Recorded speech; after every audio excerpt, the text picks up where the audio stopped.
সময় নয়, জীবনের গুরুত্ব আগে দিতে হবে। এই সেই ট্রাক, যে ট্রাক কিছুক্ষণ আগে ঢাকা টু সিলেট রোডে দুই মোটরসাইকেলকে চাপা দিয়ে আসছে।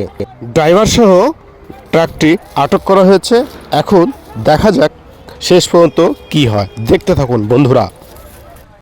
আরেকটু কথা না বললেই নয়, এই ট্রাকটি ধরা হয়েছে চান্দুরা বাজার এবং যে জায়গার দুর্ঘটনা ঘটেছে এই জায়গার নাম হচ্ছে ইসলামাবাদ। চলুন বন্ধুরা।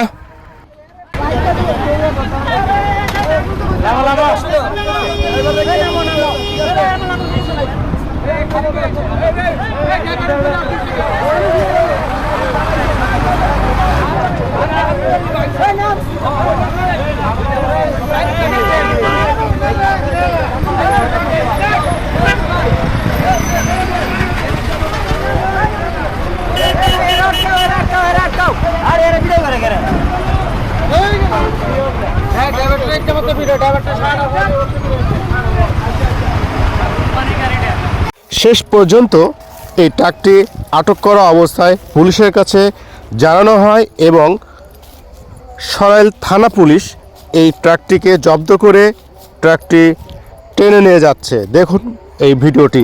আর আরেকটা কথা বলে দেই, আসলে জীবন আগে, জীবনের থেকে অন্য কিছু কখনো বেশি নয়। সবাই ভালো থাকবেন, নিরাপদে থাকবেন।